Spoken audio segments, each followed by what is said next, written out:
गर्मी में इजाफा ही होता चला जा रहा है। दूसरी जानिब कराची में लोड शेडिंग की सूरत हाल बद से बदतर हो गई।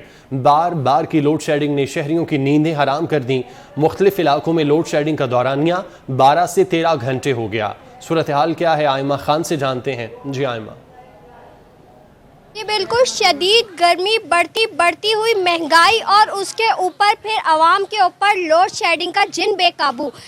के इलेक्ट्रिक का ये मौक़िफ़ है कि जो है शहर भर में कहीं पे भी लोड शेडिंग नहीं की जा रही है, जबकि शहर के 40% इलाका जिनमें Kemari, Orangi town, Nazimabad, old city area, Lyari, ये वो इलाके हैं जहाँ पे बिजली की फरामी मुअत्तल है। यहाँ पे इलाका मकीनों का ये कहना है कि 10 से 12 घंटे बिजली मौजूद ही नहीं होती है। मेरे साथ कुछ इलाका मकीन मौजूद हैं, हम इनसे बात करते हैं और जानते हैं। जी, आप कहते थे जैसे के इलेक्ट्रिक यहाँ पर लाइट दे रहे, नहीं, बिल्कुल नहीं। ये हमारे मोहल्ला है बगदादी सेपी लेन और लियारी से मशहूर है, आप भी जानते हो। बिजली तो नहीं है, बिजली 12 घंटे जाती है, तो 12 घंटे जाती है। हाँ भाई, 3 घंटे बिजली होती है पूरे दिन में। 4 घंटे की लोड शेडिंग है हर 1 घंटे के बाद। ना यहाँ बिजली है, ना गैस है, ना पानी है, पिला दो।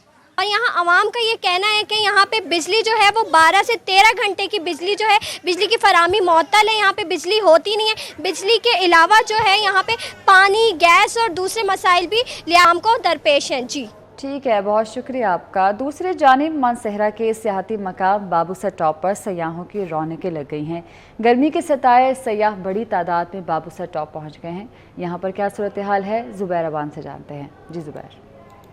मुल्क भर में गर्मी की शिद्दत बढ़ते ही मुल्क भर से सयाहों ने इस वक्त ठंडी वादियों का जो है वो रुख कर लिया है। इस वक्त मैं मौजूद हूँ बाबूसर टॉप पे, और बाबूसर टॉप पे इस वक्त बड़ी तादाद में सयाह जो है वो मौजूद हैं। इस वक्त मुल्क भर में शदीद जो है वो गर्मी है, और गर्मी हवाएं जो हैं वो चल रही हैं। बाबूसर टॉप पे अब भी जो है वो ठंडी हवाएं जो हैं वो चल रही हैं। इन ठंडी हवाओं और यहाँ के हसीन नज़ारों से यहाँ पर आए हुए जो सयाह हैं वो तफरीह हासिल कर रहे हैं और लुत्फ़ अंदोज़ जो है वो हो रहे हैं। बाबूसर टॉप पे ही मैं आपको ये बता चलूँ कि यहाँ पर जिप लाइन जो है वो मौजूद है। सयाह इस जिप लाइन पर भी जो है वो तफरीह के मज़े जो हैं वो ले रहे हैं। इसके अलावा यहाँ पर सेल्फियाँ जो हैं वो बनाई जा रही हैं। इसके साथ साथ मैं आपको ये बता चलूँ कि सयाहों के साथ साथ ख़वातीन की एक बड़ी तादाद भी यहाँ पर जो है वो मौजूद है। जी बहुत शुक्रिया आपका। और अपडेट करेंगे आपको। अमेरिका में बदकिस्मत सियाहती आबदोज़ टाइटन की तबाही पर कंपनी के खिलाफ बड़ा इकदाम उठाया गया है।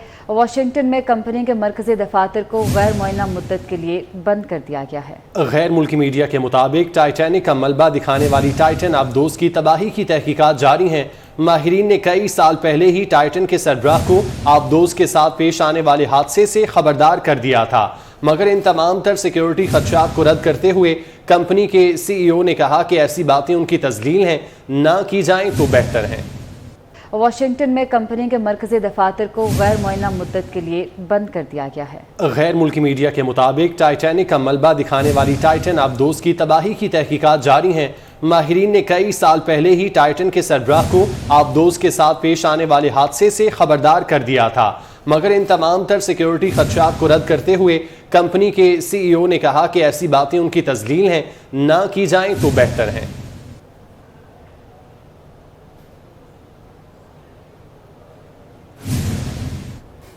टाइटैनिक के मलबे तक सयाहती मिशन पर जाने वाली टाइटन आबदोज़ क्यों तबाह हुई, आइए इसकी मुमकिना वजूहात जानते हैं। टाइटन नामी एडवेंचर आबदोज़ इतवार को बहरे उक़यानूस में 3800 मीटर गहराई में मौजूद तारीखी टाइटैनिक के मलबे तक सफ़र पर रवाना हुई, लेकिन सफ़र के आगाज़ के पौने 2 घंटे बाद ही इसका राबता मुनक़ता हो गया। कई ममालिक की रेस्क्यू टीमों ने जदीद टेक्नोलॉजी, जहाज़ों और आबदोज़ों के साथ 4 रोज़ तक टाइटन को तलाश किया, लेकिन इसका मलबा जुमेरात को टाइटैनिक के मलबे के पास मिला। आबदोज़ का राबता मुनक़ता होने के बाद अमरीकी कोस्ट गार्ड ने किसी धमाके जैसी आवाज़ सुनी, जो मुमकिना तौर पर टाइटन की तबाही से पैदा हुई। टाइटन क्यों तबाह हुई? इसकी एक वजह पानी का हलाकत खेज दबाव हो सकता है। माहिरीन कहते हैं कि समंदर में जितनी गहराई में जाएं, पानी का दबाव बढ़ता जाता है। टाइटन आबदोज़ के फटने की असल वजह वाज़ेह नहीं हो सकी, लेकिन पानी का दबाव और टाइटन के बैरूनी ढांचे में मामूली सी कमजोरी इसकी तबाही की वजह हो सकती है। सबसे पहले जानते हैं कि समंदर में पानी का दबाव कितना होता है। सतह समंदर पर पानी का दबाव 1 एटमॉस्फेयर या फिर तकरीबन 6.6 किलोग्राम फी मुरब्बा इंच होता है। टाइटैनिक का मलबा इस मिडनाइट जोन में पड़ा हुआ है, जिसे बाज़ाब्ता तौर पर बेथी प्लाजिक जोन कहा जाता है। यहाँ का दर्जा हरारत तकरीबन 4 सेंटीग्रेड होता है और दबाव का सतह समंदर से कम 100 गुना ज़्यादा है। इतने दबाव में जानदारों का जिंदा रहना इंतहाई मुश्किल है। टाइटन की तबाही की दूसरी वजह मुमकिना तौर पर इसकी साख्त हो सकती है। टाइटन आबदोज की तैयारी में इस्तेमाल होने वाले कार्बन फाइबर के टुकड़ों पर तहकीकात की जाएंगी कि ये पानी का दबाव बर्दाश्त करने के काबिल थी भी या नहीं, क्योंकि टाइटैनिक के मलबे के करीब पानी का दबाव इतना है कि आबदोज को आईफल टावर के वजन के बराबर ताकत से कुचल सकता है। ये भी मुमकिन है कि आबदोज का सफ़र पर रवाना होने से कबल ज़रूरी मुआयना ही न किया गया हो, जो हादसे की वजह बना। इन सब सवालों का जवाब देने के लिए मलबे के अहम टुकड़ों का मुआयना और तहकीकात ज़रूरी है। उधर लीबिया से इटली जाते यूनान के करीब कश्ती हादसे में लापता अफराद में वजीराबाद का इलाके फ़कीर अनवाली का रिहायशी हसनैन शाह भी मौजूद है। उसके वालिदैन अभी भी किसी मौज़े के मुंतज़िर हैं कि शायद उनका बेटा अचानक उनके सामने आ जाए। मज़ीद बता रहे हैं नैयर आलम। हम मौजूद हैं वज़ीराबाद के इलाका फ़कीरा अली में। यहाँ का नौजवान रहायशी हसनैन शाह नकवी जो कुछ अर्सा पहले जो है वो अपनी ज़री ज़मीन जो है वो फ़रोख्त करके और घर का ज़रूरी सामान फ़रोख्त करके जो है वो लीबिया के लिए रवाना हुआ और उसने लीबिया से आगे जो है वो इटली जाना था शिप के ज़रिए। तो जो है वो लीबिया से बदकिस्मत जहाज़ जब यूनान के करीब पहुँचा तो हादसे का शिकार हो गया। तो उसी बदकिस्मत कश्ती में जो है वो हसनैन शाह नकवी भी मौजूद था। तो जब से जो है वो हादसे की इतला मिली है तो इसके वालिदैन जो है वो गम से नडाल हैं और अभी भी इसके वालिदैन यही समझ रहे हैं कि शायद कोई मौज़ा हो जाए, हमारा जवान साला बेटा जो है वो घर को लौट आए। तो उन्होंने हुकूमत से मुतालबा किया है कि खुदा के लिए लापता बेटे की तलाश की जाए। अगर लापता बेटा नहीं मिल सकता तो कम अज़ कम हमें जो है वो यकीन दिलाया जाए कि उसकी डेथ हो गई है, ताकि जो हमारे गम के आंसू हैं वो किसी एक तरफ जा सकें। क्योंकि उनका कहना है कि अगर लापता बेटा मिल जाता है तो कम अज़ कम उसको पाकिस्तान लाया जाए, हमारे घर लाया जाए, ताकि हम अपने नौजवान बेटे की जो है वो अपने आंखों के सामने तदफीन कर सकें, ताकि कुछ ना कुछ जो है वो हमें सुकून मिल सके। जबकि अगर हसनैन शाह नकवी के हवाले से बताया जाए तो वो इसलिए आज़म सफ़र हुआ कि उसने जो है वो अपने छोटे छोटे बहन भाइयों की शादी का ख्वाब सजाए, अपने सुहाने मुस्तकबिल के लिए आंखों में ख्वाब सजाए जो है वो यहाँ से रवाना हुआ। लेकिन ये ख्वाब जो हैं वो अब सारे अधूरे नज़र आते हैं। ठीक है, बहुत शुक्रिया आपका। आमदन से ज़ायद असासाजात केस ईद उल अज़हा की छुट्टियों के बाद साबिक वज़ीर आला पंजाब उस्मान बुज़दार को तलब किया गया है।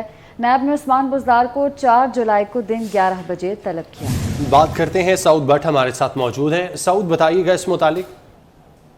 जी, साबिक वज़ीर आला पंजाब सरदार उस्मान बुज़दार मुसलसल नायब की जो पेशियां उससे गैर हाजिर हैं और अब उनको 4 जुलाई को ईद उल अज़हा की छुट्टियों के फ़ौरन बाद तलब किया गया है।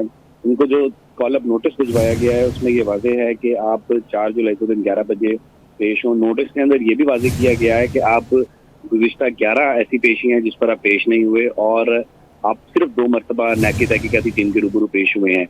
जो सवालनामा तैयार किया गया है उसमें उस्मान बुज़दार के अदम ताबुन का जिक्र भी अब किया गया है। इससे कबल उनको 22 जून को तलब किया गया था लेकिन वो नहीं आए और ना ही उनका कोई नुमाइंदा नायब लाहौर की तहकीकाती टीम के रूबरू पेश हुआ।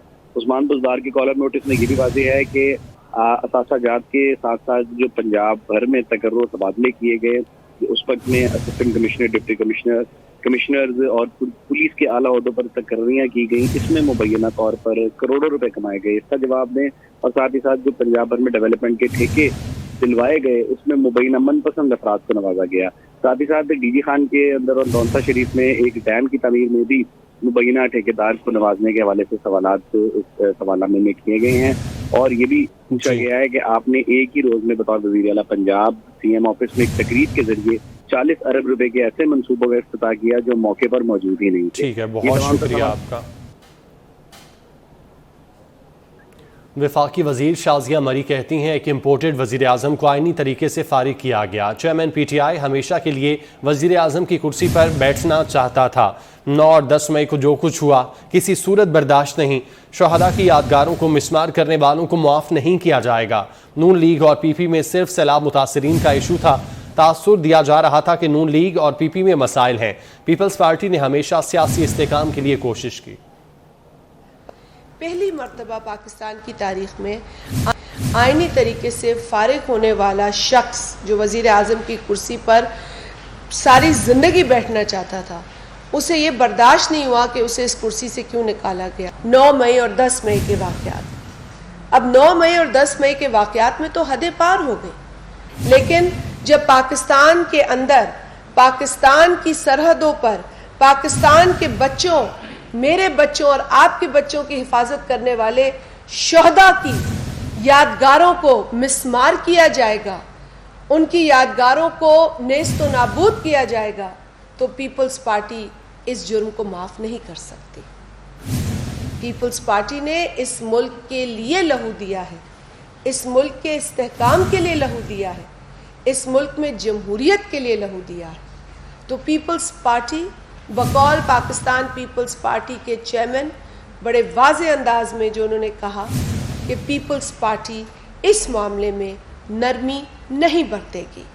पाकिस्तान पीपल्स पार्टी ने हमेशा ये कोशिश की है कि इस मुल्क में सियासी इस्तेहकाम हो, इस मुल्क के अंदर जमहूरियत मजबूत हो, इस मुल्क के अंदर पॉलिटिकल डायलॉग कभी हो।